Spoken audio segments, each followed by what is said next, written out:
أكبر عليكم عزوكم، الله أكبر عليكم عزوكم، نخلة العالم تزداد عليكم، عبتم بيت. والله يا خال انا ما إلي علاقه، هو اللي ضربني قدام العالم كلياتها، هو ضربني. أنت خلاص كنت، خلص امرك. وأنت يا كبير عم تضربه قدام العالم. لك يا خال هو اللي أنت استفزك. خلاص كنت خلص امرك. يا عبتم بيت عليك، طلعت معك عبتم بيت على بعض. ايه خلص تمام خال، تمام لا تاكل هم. انتبه عندك ليه ما بحكي. خلص تمام على راسي يا خال. ونيك ايشو وين غداي تنجا سامي عقيد تنتيت انخد اخوك وروح ادولكن. ايه بامرك خال، بامرك، يلا قوم. بس من شانك عقيد ها، يلا قوم. وينك؟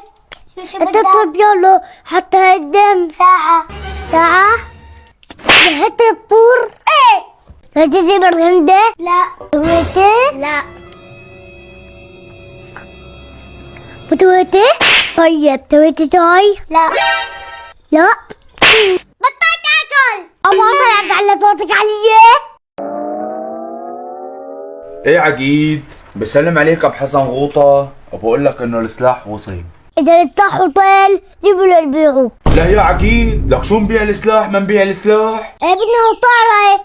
الله اكبر على الحكي ان كانه صحيح. لك شو بدك مصاري ما بدك مصاري، لكون مخرط بعقيد الحاره انا. عبيت ضحمك لك عم قول رح تاخذ لنا عقلاتنا يا رجل، قال بيع السلاح، اسمع على الحكي. إذا الطاحوا طيل جيبوا له ده الربيع. ايه بتأمر عقيد، 5 دقايق بجيبهم بنادي الابربيع. ما يأمر عليك ظالم. ايه عقيد، قال بعد خبر وراي، خير شو في، شو صاير؟ الله يجعلك بخير، اللي الطاحوا طيل من الهوطة. هذا الكلام اللي بينسمع، شو بدك تساوي بالسلاح عقيد؟ بدنا نبيعه. الله اكبر على الحكي، لك شو بدك تبيع السلاح؟ اكو بركي هجموا علينا الفرنساوية، بشو بدنا نقتلهم؟ له ايه بدنا نقتلهم. الحق يا عقيد الحق، اهالي حارة كلمين ايده له هاجمين علينا. لو وصل ابراهيم الحقني. يا رب قوم تعال عقيد. ربيت المكترم. اخ يا راسي دخل الله، لك عقيد انت شلون تتركنا وبتهرب؟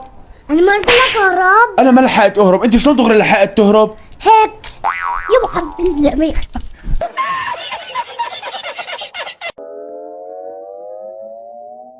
اخ يا راسي دخل الله، لك عقيد انت شلون تتركها وبتهرب؟ انا ما قلت لك هرب. ما لحقت اهرب، انت شلون دغري هيك هربت دغري على السريع؟ هيك شلون؟ انه ابي منه افي من قتلهم. 1 2 3. انه ابي ما ديتلن. يا بابا يا ابراهيم الحقني. اختلع فيني انا هون. وينك؟ شو بدك؟ بدي صفي رح تقدم. انت طيب جابته